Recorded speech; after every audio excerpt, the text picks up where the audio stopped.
त्यो उहिलेको ढुङ्गामा भइरहेको त्यो सबै चित्रहरू त्यसले गर्दाखेरि कृषि युगको सुरुवात पनि त्यसरी भएको थियो र हामी किराँत राईहरूको पनि सुरुवात त्यसरी त्यस अङ्गबाट भएर आएको हो भन्ने कुरोहरू चाहिँ हाम्रो मुद्दुमले बताउँछ।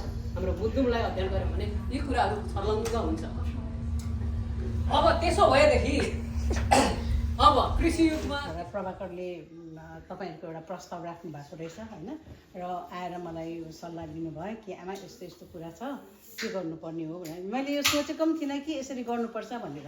हजुरहरू सबैलाई थाहै छ, हाम्रो आमा बित्नु भएको 1 वर्ष भएको थिएन होइन, त्यसले गर्दा हामीले यो कुरा केही पनि सोचेको थिएनौँ। हामी त उता गएर अब बर्खन्तीको काम गर्ने त्यसमै हामी त्यो थियौँ। र छोराले यो कुरा मलाई सल्लाह लिनुभयो। अन्त मैले भने उसलाई कि यो त अब 1 वर्षको हाम्रो भएको छैन भने, होइन आमा यो साकेला त एउटा पितृ जस्तो पूजा हो भनेर उसले भन्यो। अन्त मैले यसो सोचेँ यो त एकदमै राम्रो कुरो हो पितृको पूजा, किनभने हाम्रो अब आमाको पनि एउटा पितृ पूजै गर्नुपर्छ। अनि सबभन्दा ठुलो कुरो के भने आमा बितेको समयमा हजुरहरू सबैजना आएर मेरो छोराको घरमा आएर जुन कार्यसिद्धिको कार्यक्रम गरिदिनु भयो त्यसलाई सिद्ध गराइदिनु भयो है, त्यसको लागि म तपाईँ हजुर सबैलाई आन्तरिक हृदयबाट एकदमै धन्यवाद दिन चाहन्छु। र त्यही परिसरमा हामीले जब हाम्रो धर्ममा एउटा उनै छ है, जब उल्टा काम गरेपछि हामीले सुल्टा काम पनि गर्नुपर्छ है। हामीले वर्ष दिन पुगेपछि हाम्रो कुनै मराउ छ भने वर्ष दिनको काम सकेपछि फेरि शुद्धिकरणको लागि पूजापाठ एउटा हाम्रो गर्ने एउटा चलन छ। र यो कति ठुलो दैवी उयो भयो होइन, के अरे एउटा शक्ति भनौँ न। र यही बेलामा चाहिँ अब आमाको त्यो पनि भयो, यो दसैँको सुरुवात पनि भयो, अनि घरको शुद्धिकरण पनि भयो। यो सबै कुरा मिलेर गयो र एकदमै सौभाग्यको कुरो भएकोले गर्दा म एकदमै खुसी छु। अनि हजुरहरूलाई पनि एकदमै म धन्यवाद दिन चाहन्छु, खुसी छु। र यो संस्था मैले सबैजनाको मैले सुने है, कुराहरू सुन्दाखेरि तपाईँहरू एकदमै अगाडि बढ्नु भएको छ। र सबैको इच्छा चाहिँ एउटै छ कि हाम्रो भावी सन्तान भावी पिँढीहरूले चाहिँ हाम्रो संस्कृति भुलेर नजाओस्। सबको एउटा लक्ष्य चाहिँ त्यही नै रहेछ है। म पनि त्यही भन्न चाहन्छु कि यस्तो अमेरिका जस्तो ठाउँमा आएर हजुरहरूले यसरी एकाग्र भएर एक जमघट भएर यसरी संस्थालाई अगाडि बढाउनु भएको छ। यसको निम्ति म एकदमै खुसी छु र भगवान्लाई प्रार्थना गर्छु यो संस्था अझै अगाडि बढेर जाओस्, अझै ठुलो संस्था बनेर जाओस्। जुन हाम्रो एउटा अहिले घर बनाउनेवाला छ त्यो अझै बढेर जाओस् है भन्दै म भगवान्सँग प्रार्थना गर्दै तपाईँहरू सबैलाई भन्छु, फुटेर होइन तर हामी जुटेर अगाडि बढौँ। अनि उहाँले भन्नुभयो हामीले संस्थाको लागि हामी काम गर्छौँ। मान्छेहरू संस्थाले मलाई के हुनु त सबैजना सेल्फिस छ, कुनै पनि पार्टीमा जान्छौँ, कहीँ पनि जान्छौँ, त्यहाँ जाँदा हामी त्यही आश लान्छौँ उसले मलाई के दिन्छ, उसले मलाई के दिन्छ भन्ने एउटा हुन्छ। हामी त्यही नै सोध्छौँ, तर कहिले पनि सोच्दैन कि हामीले उसलाई के दिएको छौँ भनेर होइन।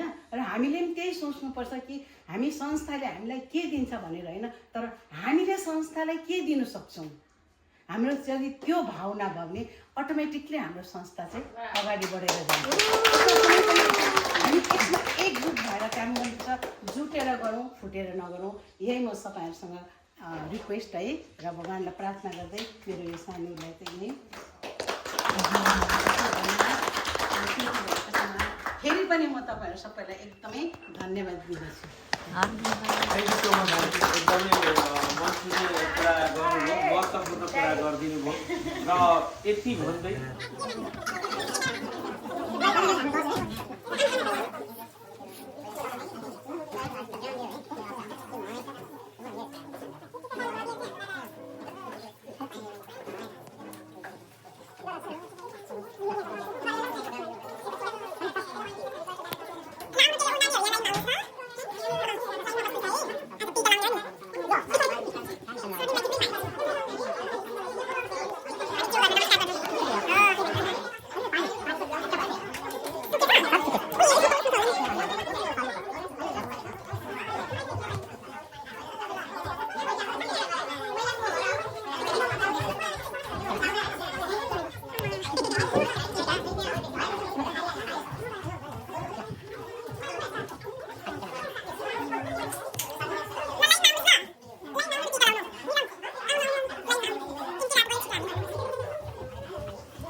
मिठो मिठो खानेकुरा पो देखिन्छ हेल्दी हेल्दी खाना एकदम हेल्दी देखिन्छ सलाना राईको स्पेसल पोल बनाउनु भएछ उहाँलाई धेरै धेरै